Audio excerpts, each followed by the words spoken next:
the second time, round two, we've got comedian Mean Dave. Thank you so much for coming by. Thank you for having me. You got your coffee. Is that coffee or whiskey? What's in there? If it's whiskey, then this would be the worst way to relapse. So Oh yeah. no, don't relapse on the show live. No, that Yeah, would not be no, good. do that. Don't.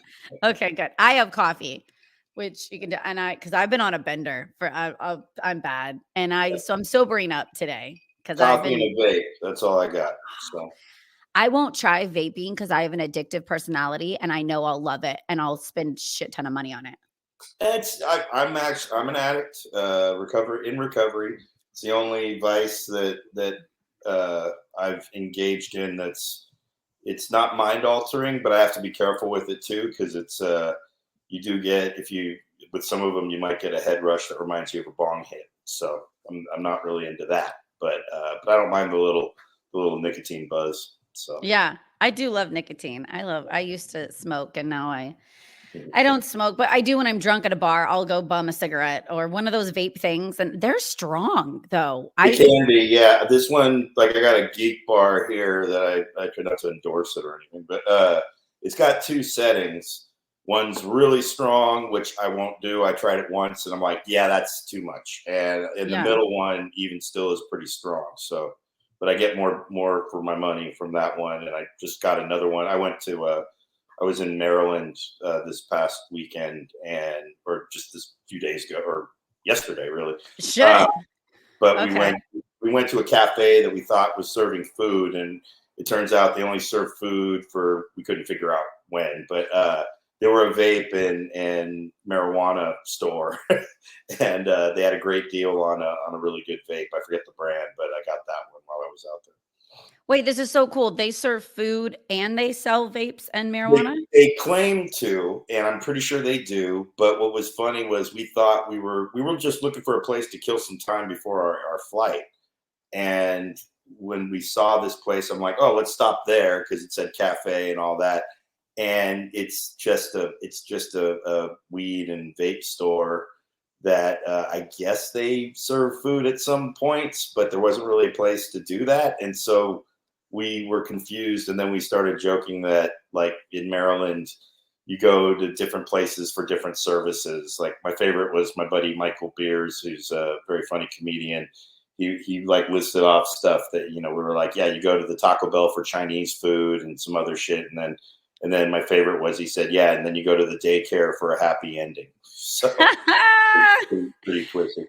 I thought the daycare was when you kept cum as a pet, that the happy ending actually, you Could don't be. kill it. You take In it off. Maryland, anything's possible. That's what we learned. I've never been to Maryland. I've done a lot of Boston and New York, but I haven't been to. It's cool that so you've got to travel as a comedian, like in your line of work, into a lot of places. Do you have a favorite state that you like to go to? I mean, I haven't been to many.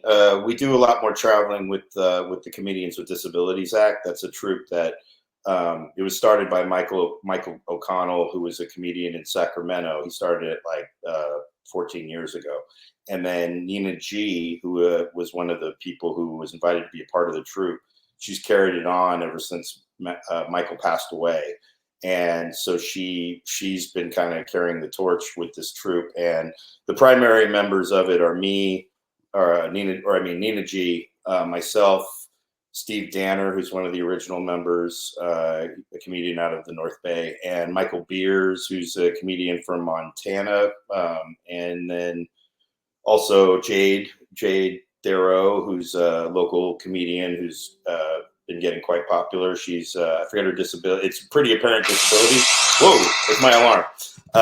And then, she's in like a pretty heavy duty wheelchair and has significant disabilities, and she's hilarious. And then Lauren Kraut is our other core member. We have like 6 core members right now, and so it's kind of, I always like to liken it like the X-Men, or the disability X-Men.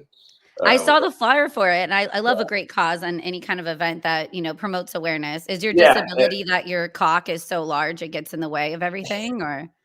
No, my disability is related to my recovery, because I'm the member. Being in recovery is covered under the Americans with Disabilities Act as a mental illness, drug addiction, and alcoholism. So long as you're in recovery, I need to look into this. Yeah, I really do. Like no, it's something most people aren't aware of, even in the disability yeah, community. So having me on there kind of helps that awareness. level of awareness in that regard. But also, I get to learn a lot about both apparent and non-apparent disabilities, and kind of the advocacy for all of that. And then we do a lot of traveling, doing shows for colleges and different organizations.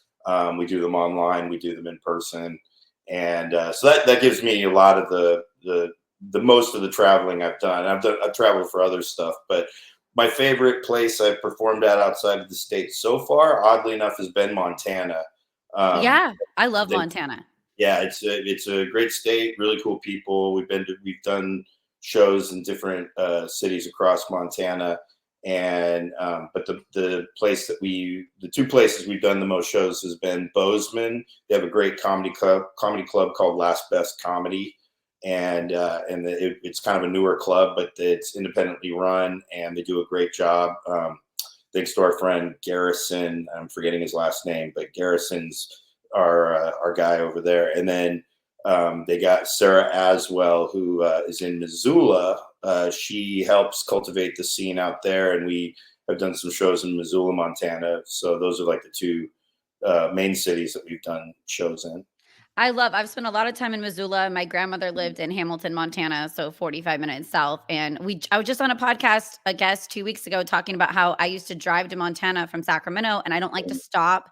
So I would pee in a Gatorade bottle sometimes. And I'd only stop in Salmon, Idaho sometimes for gas. But I guess that was kind of weird. I thought it was normal. But now that I'm older, a lot of women don't pee while driving in bottles. So I think it happens more often than people realize. The I road think they just is, don't admit it.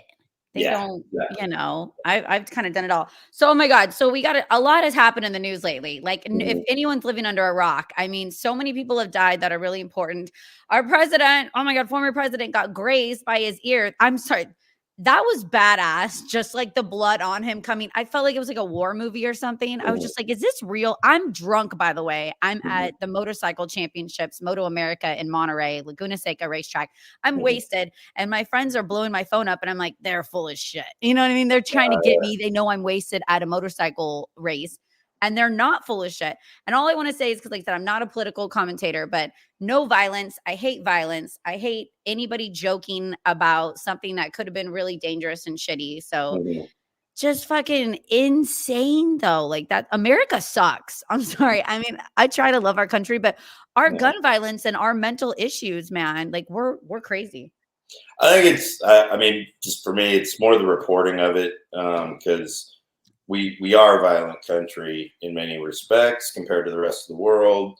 I think the majority of people, though, I mean, even the ones that think they're all about all that stuff, you tend to you want to live in general peace and tranquility. It's just everybody has a different idea of what that is, and we live in a culture that feeds our brains through all of these devices, that we get all kinds of media, and just people, all this junk in your brain, and you get a picture in your head, and you start being more concerned with things that don't directly affect you, or the what Yeah. ifs of the Yeah. world. And I think that's what a lot of people get carried up in. And I don't think it helps having events like having stuff like this happen. It's Yeah. happened before, though. I mean, Oh, yeah. we've had both successful and unsuccessful assassination attempts. So Yeah. I didn't realize it was so many. Someone retweeted today that it was like 4 assassinations and then like 3 and now 4 attempts. And I'm like, that's a lot. It's yeah, dangerous to run for president. I hope my kids actually don't run for president because I don't want them to get shot at. And that sounds crazy. Like it is. And I agree. I like your point of I think the media gets in our heads. And if you're living in the realm of on your phone 24/7 checking things and reading things. I don't want anyone to get mad and upset over something that doesn't super affect your life yeah. and your circle. Like I just don't get pissed off at shit. And it's got Well, to I be like do. you I get do? completely pissed off. Well, I get I pissed off at a do. lot of things, but it's more just doing my best to keep kind of social media in its proper frame of mind, because like I could very easily uh divorce myself from friendships over nonsense. I'm good friends. My own little podcast in the Meaningful Times with Friends. My three friends, we have a chat where we talk mad shit to each other the whole time. But every now and then, it's important to kind of like just ground ourselves and be like, "Hey, I was just kidding," or kind of just recentering our humor, so that we understand it's really just to make each other laugh, and we have they're pretty intelligent people, so it's not all the time we have to do that, but every now and then, me and a particular friend of mine, we have a fairly fun adversarial nature to our relationship, so we Yeah. sometimes kind of A take it love too hate kind of not thing. no, there's no hate at all. Okay. It's love. It's love, but we it's like we grew up on wrestling, so sometimes it's called a work, where we joke around with each other, kind of sticking to our guns in character, messing around, and we have serious discussions too. And it's important sometimes that we kind of also remind ourselves. We luckily the other two guys are much more level headed, and so they tend to balance the four of us out a lot with the conversation, so that we can express our ideas and listen to each other. That's another important thing, is listening to each other, and that's what I think the hardest part is in America right now, is we've lost the kind of just good manners of just the capability of listening and hearing, and then we're just kind of waiting for our chance to speak sometimes. And I think it's important to understand where people are coming from, because then you kind of can get to like what's really going on, and a lot of this stuff is all built on fear. Yeah. A lot of it's all built on fear. That's why We know people fear are is a buying guns. moneymaker. It's a moneymaker, and people are gonna, listen when they fear. I guess I'm just chill. I'm not scared. I love talking to people that have different frame of minds from myself, and maybe I'll learn something from them. Mhm. I just don't get caught up in the whole bullshit. But I don't know. I'm We just all do. It's human nature. It's just human nature. It's just yeah. important to like kind of recognize it, and hopefully, yeah, you can kind of like, kind of slow yourself down before you have to do something where you might have to make amends or something later. I'm more concerned where like there's young guys at. And if I could just cougar hard on these young dudes, then that's all I care about. I'm not worried about anything else. Okay, now we got to talk about the saddest thing in my world that happened is Dr. Ruth, Yeah. because I love her. So I used to do like a sex talk with Steph. So I feel like she's my, grandma of the sex god and everything. And Mhm. I feel like she made it to 96. It's probably because of all the sex that she was Mhm. having. I think that's the secret to a long, healthy life. I don't Could know. be, could be. That's. I mean, I haven't been keeping. A lot of people were making the kind of the lame line of, I thought she died a long time ago, and it's like, people get older. That she's probably living in a facility, for the elderly. But I do understand that in a lot of those facilities, a lot of sex is going on. So I read that yeah, too. There's like high STDs in the convalescent homes, so yeah, they're banging and spreading STDs. Like, I don't good know. for I mean, them. it's kind Get of it on. cute. Yeah. It's kind of cute. Like it Yeah. gives me hope. Oh yeah. So I had a question. I was Mhm. just looked her back up. So she had 3 marriages, which gives me hope. She said her third was the best, and I've had 2 divorces. So I'm hoping my third marriage, man. But then she was asked, "Can you be friends with your exes?" And she said yes. And do you think you can be friends with your exes? It's funny you ask that, because I never was. I've never, even today, I'm still not particularly good at relationships. Not, I'm better today than I was in the past. But in the past, before I got into 12-step recovery, I would never be friends with anybody. There was people I would run into, and I'd be polite and all that with, but I would never maintain friendships with ex partners. And after I got into 12-step recovery and my first relationship in there, which was very complicated, and when we broke up, I kind of wanted to make it a point to utilize what I was learning in recovery to try and do something different. And it wasn't so much I was trying to be a friend as much as just not completely obliterate our relationship, as a result of it. And I was pretty successful, and that friendship even hit a lot more humps since then, or at that point. And then in the end, it ended up being a very valuable lesson in just kind of where my part in the whole process was, and what a lot of my baggage was in that regard, and my kind of my compulsive kind of behaviors So are in the you friends today?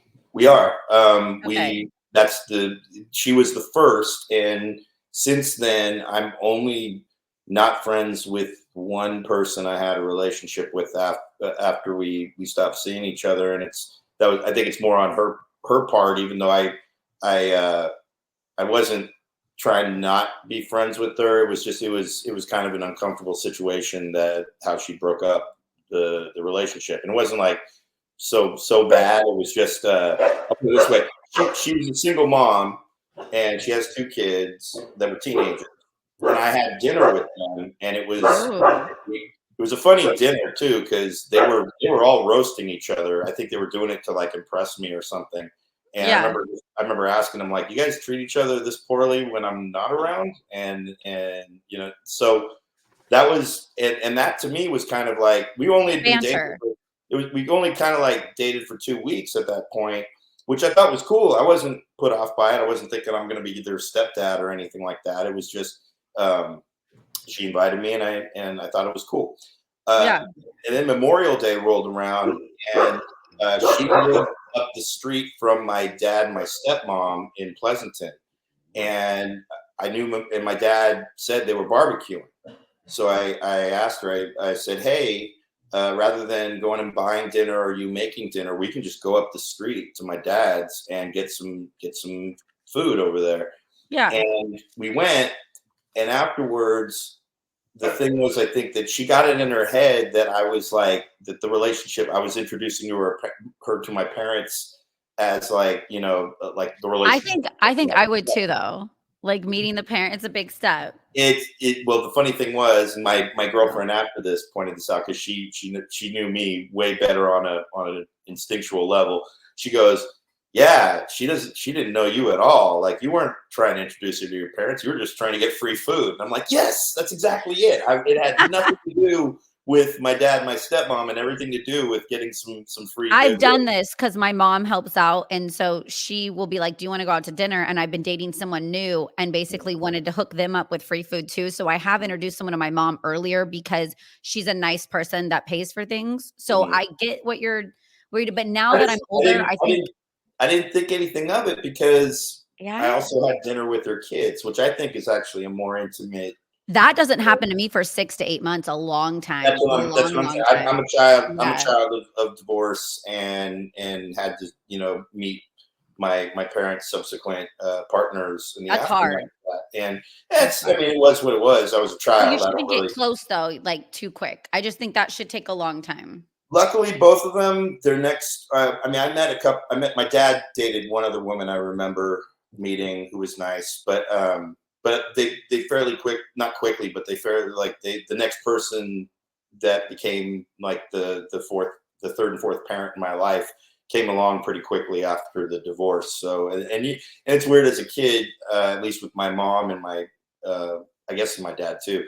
I could kind of tell that they were good influences. So it was kind of like you could just kind of, if you're a kid, and you know your parent, and you have a good relationship. I feel you can kind of sense when somebody is good for them and kind of roll with it. So I Yeah. was lucky in that regard.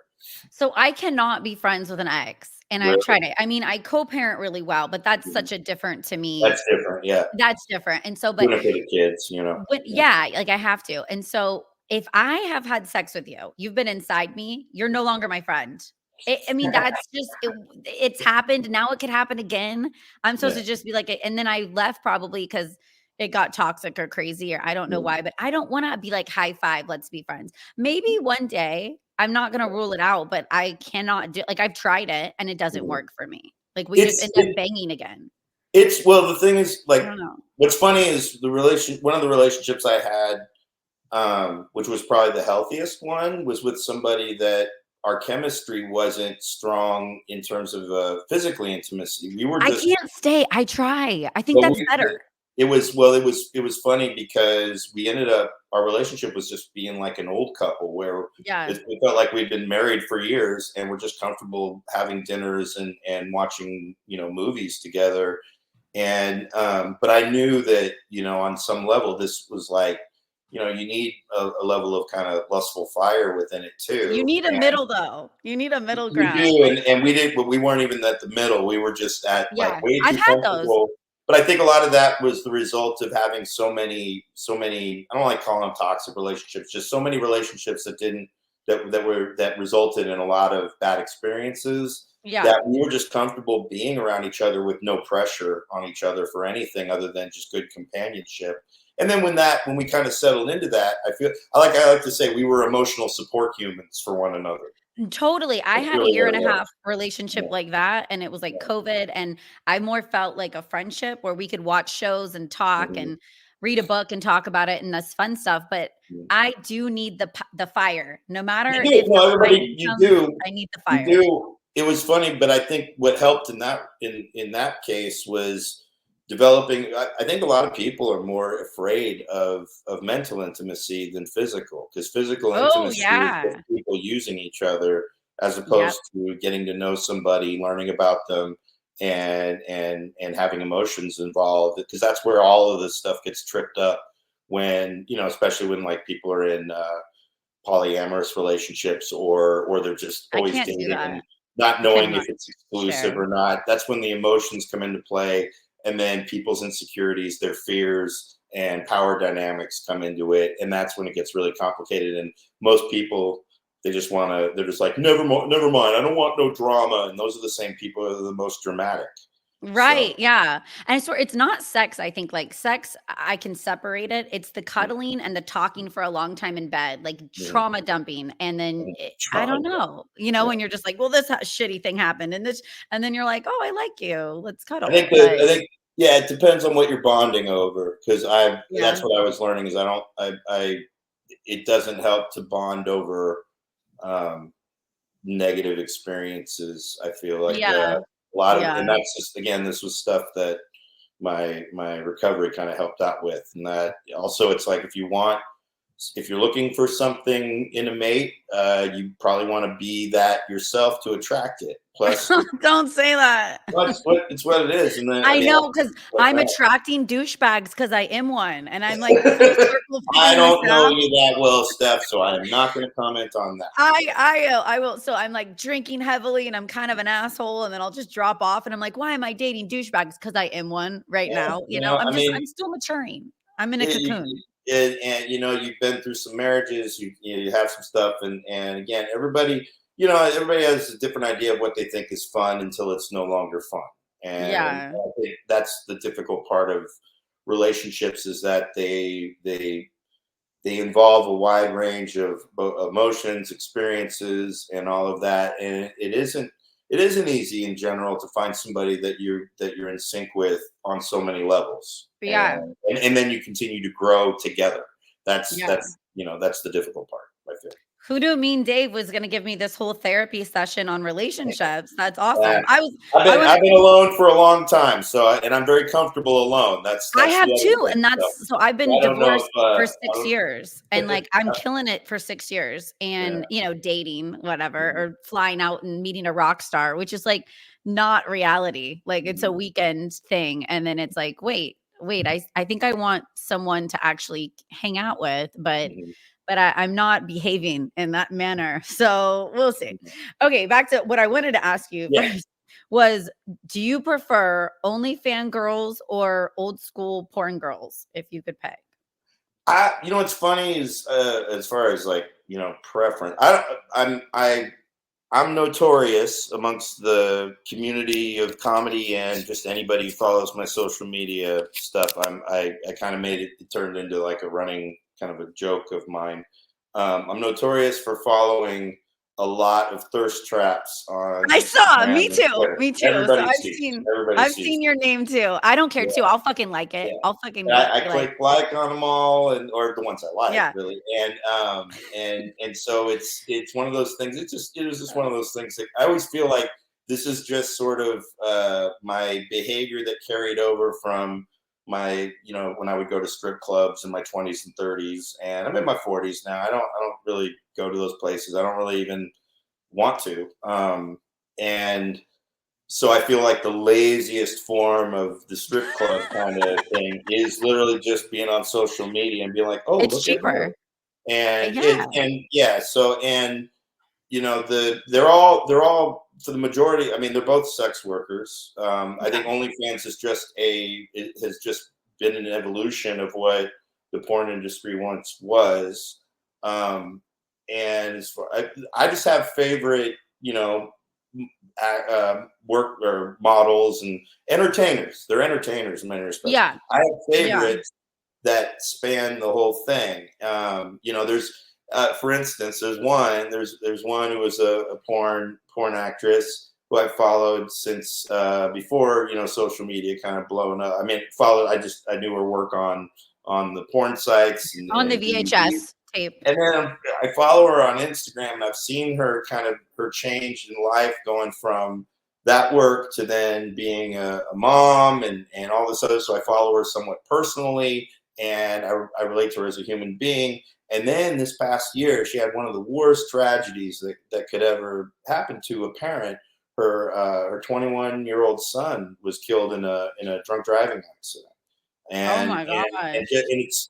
and I'm not going to unfollow this person, just because it's like. And I also don't really follow her today as like, she's still banging hot, but it's more like I don't follow her today for the reasons that I got to know her from her work in the You're first making me place. how many people like that follow me today? That's what I wonder, because I was hot 20 years ago, so I wonder how many people are like, "Well, fuck it, I'll just still listen to this bitch because she used to be I'm hot." sure the thing is it's a weird thing with social media, and I think it's kind of the Yeah. same way we cling to actors and all that, where you feel like you get to know somebody through their work, and then social media gives you this kind of semi window into their life, and Yeah. it's a distortion of sorts, because you think you know somebody through this, and you don't.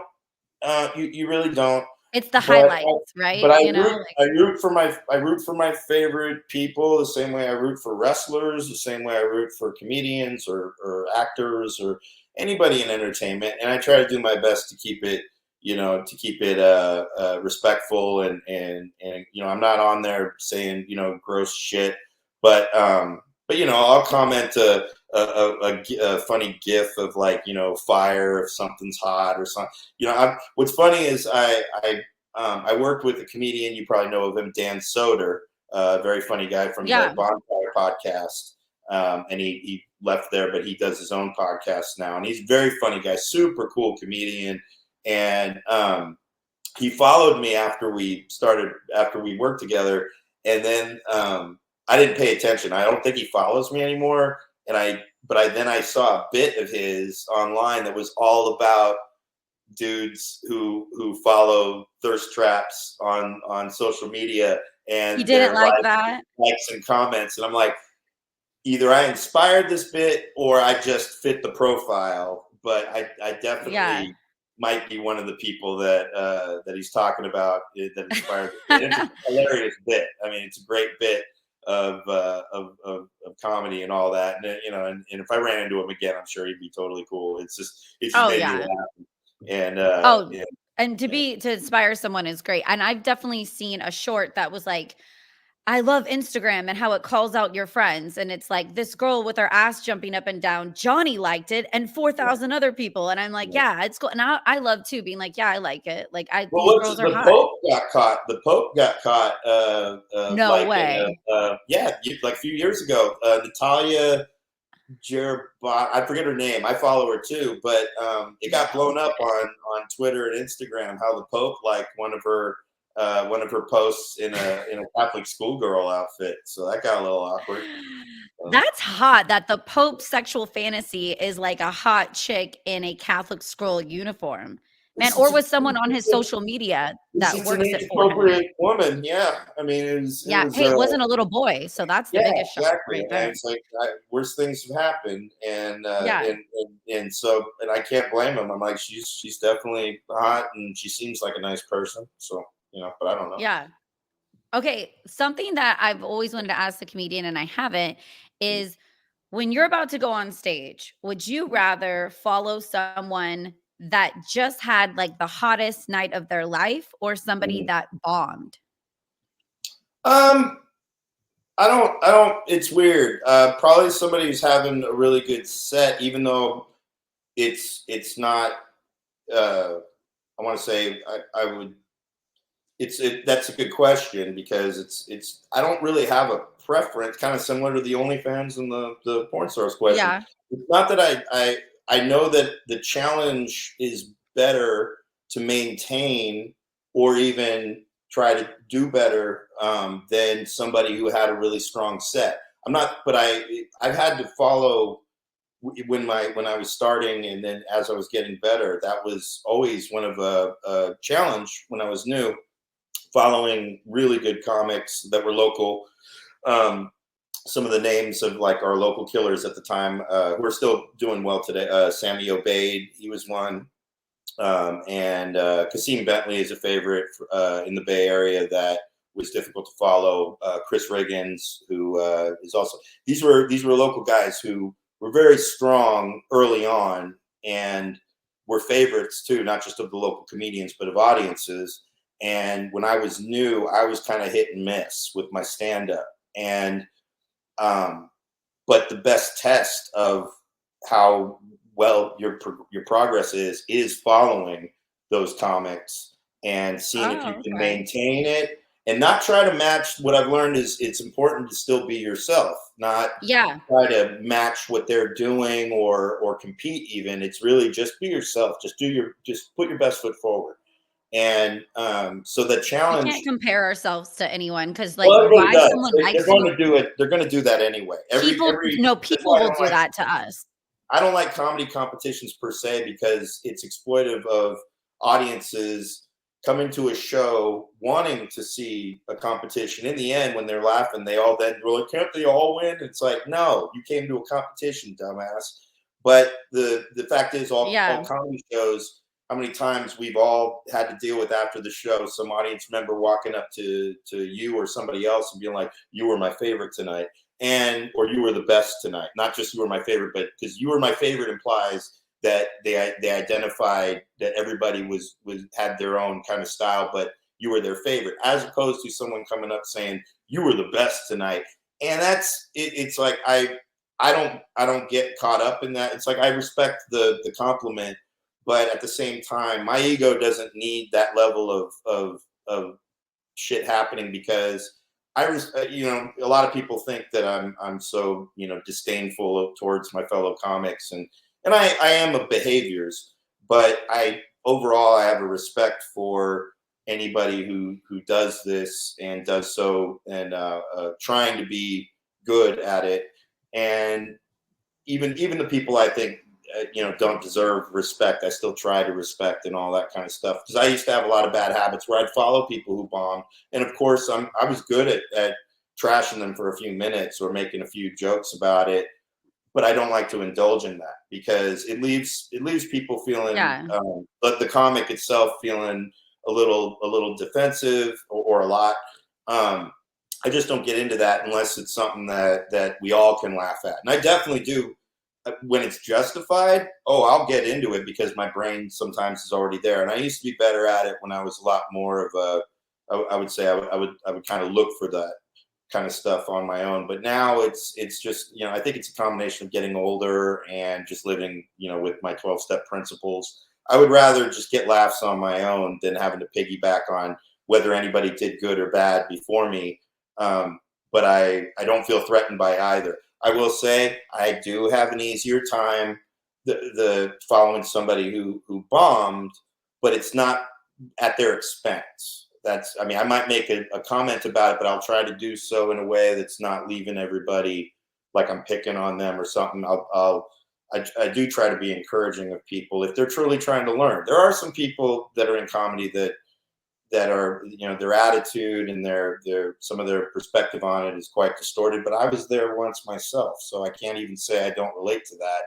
And for the most part, uh, the point of of just being a comedian is to elevate the mood of everybody, I would think. But there's a lot of egos, a lot of different, everybody comes from a different angle and all of that, and that's just me. Um, Yeah. and I like to I feel think it would be comfortable. easier to bring people back up the crowd if they're just like, "Oh, we're kinda," It is. Some people have an easier time with it than others. The hardest thing to do, and this is something I am good at, I'm probably, I would say, is one of my gifts within it, is when an entire show is going bad, where I'll be on it. I'll be either at the end of the show or in the middle of it, but I can tell the audience is not feeling anybody, and then the comics start getting it in their head that, oh, this is a shitty audience. And that's where, and a lot of comics, good comics, also want to try. They want to be the one that breaks them. That's what they all kind of, they have it in their mind that, like, oh, let's see if I can do a it. tough crowd. A tough crowd for the most part, and I do tend to do well with crowds that are not feeling any of the comedy show. And part of that is because I do relate to that, being that audience. I do have a cynical mindset. I do tend to kind of look a little harshly at things. I don't like to blow smoke up people's asses, or to a fault, I would say. But that's where the mean Dave comes in, I guess. But Yeah. for the most part, I because I won't. I'll respect that. I respect an audience that's just giving an honest response, They're and authentic. Yeah. not feeling it. Laughter is an involuntary response. Okay, meaning that good laughter and good laughs from in a show is not something that is, you can't consciously do it. It's just something like something. It's just like, you're tickling them in the mind and in the Yeah. soul. And if they're not feeling it, that's their honest response. However, the funniest to me are audiences that make you think that they're not feeling it, and yet, and it's usually with smaller audiences, because comics are always feel threatened by when things are more intimate. When it's like, Yeah. say, like you No, got I like get that. a 2 to 4 person audience or anything like that, and those are some of my favorite audiences, because you have a chance to really talk to people on a more intimate level, and see if you can elicit laughter from that, and you get real feedback in real time. And there used to be a great place where we would do, where that was kind of like the I mean, it was the place where it always was like that. It was a place called Our Little Theater in San Francisco. It's no longer around, but it was a great little, I always called it this little pressure cooker of aspiring comedy, where a lot of good comics would go there after, like, doing sets at, Punchline or something else.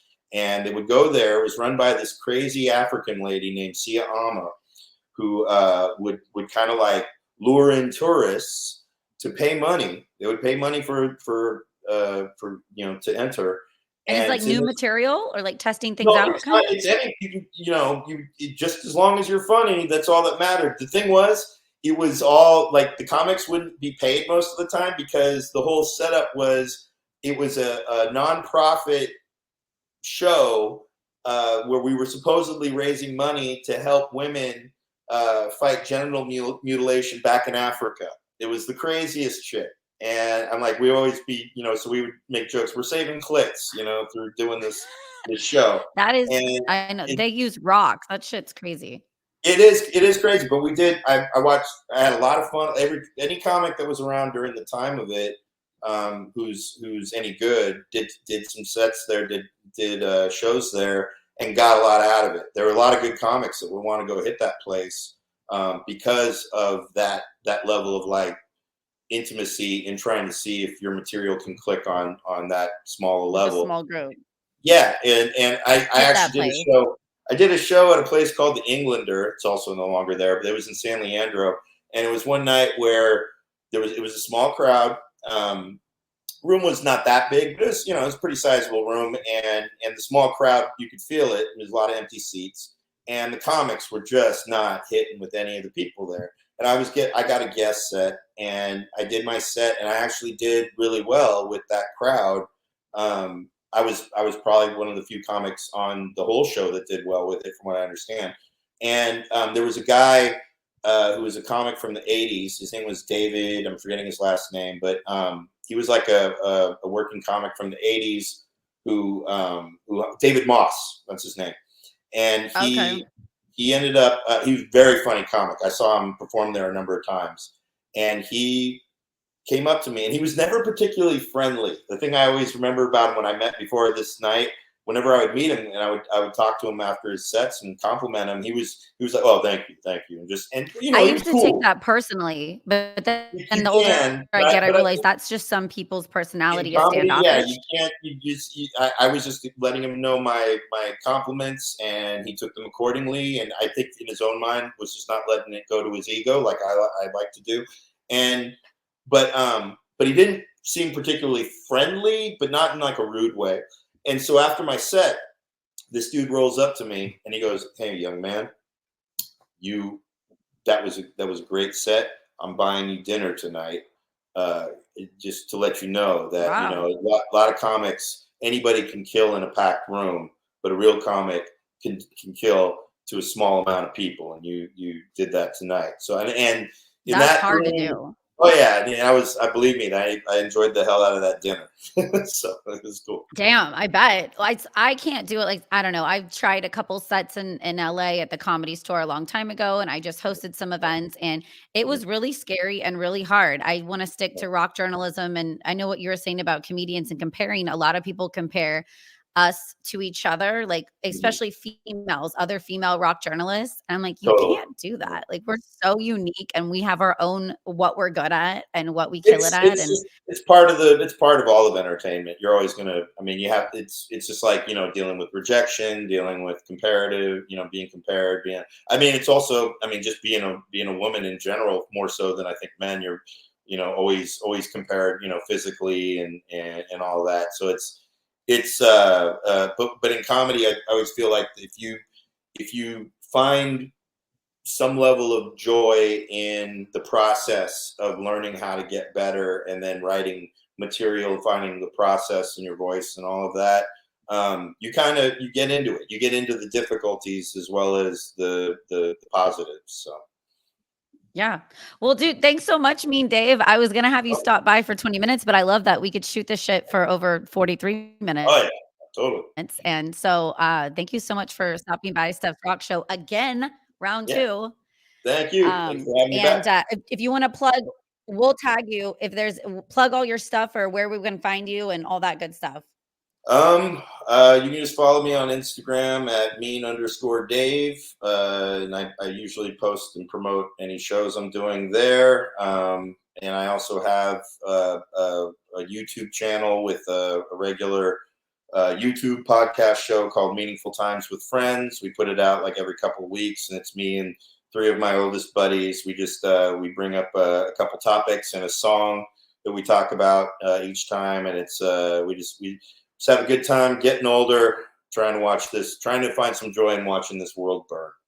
So That same. That's this world is burning and I'm getting old, but I'm still having fun. So, and I yeah, love that this is fun. So, thank you for joining me and talking shit about OnlyFans and Dr. Ruth and I didn't relationship talk stuff. any shit about them. And I we'll respect keep them. in touch. Yeah, No, nah, I love them, am. and I'm the talking shit, and then I'll click like on it and all that stuff and say positive comments, and I'll still follow you even with family tragedies and relationships and all that stuff. I root for them, and maybe one day that'll come back to me, but it's not. That's not important. The important part is just being a good force, being of service out there. So. I love it. Well, thank you so much.